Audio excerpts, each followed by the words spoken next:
Jadi antum setelah membaca Al-Fatihah, seharusnya antum mencari surat-surat yang dibacakan sesuai dengan kebutuhan antum.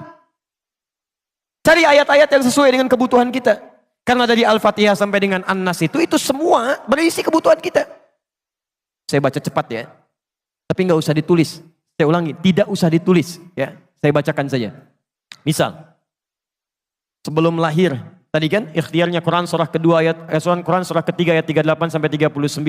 Keadaannya Quran surah 19 ayat kedua sampai dengan ayat ke-11-nya. Begitu dia mulai mengandung, bagaimana kandungannya supaya baik, Quran surah ke-7 ayat ke-189. Begitu dilahirkan, bagaimana supaya ASInya mengalir lancar, anaknya tumbuh menjadi anak yang saleh, Quran surah kedua ayat 233. Begitu usia 2 tahun ke atas, dia mulai belajar bagaimana supaya dekat dengan Allah, baik dengan orang tuanya, baik dengan tetangganya, Quran surah ke-31 ayat 13 sampai dengan ayat 19-nya. Kemudian dia mulai belajar supaya cepat menangkap pelajarannya, Quran surah 9 ayat 122.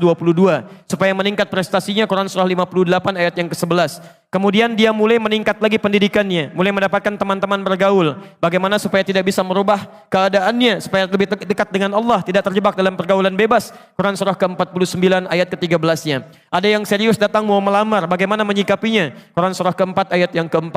Terjadi pernikahan, Quran surah 30 ayat ke-21. Setelah menikah, bagaimana membagi tugasnya supaya tidak gelisah dalam pembagian tugas, tidak saling menyingkirkan satu dengan yang lainnya. Quran surah ke-4 ayat 34. Setelah dia menikah, suami mulai mencari nafkah. Bagaimana cara bekerjanya? Yang standar ada di Quran surah kedua ayat 168.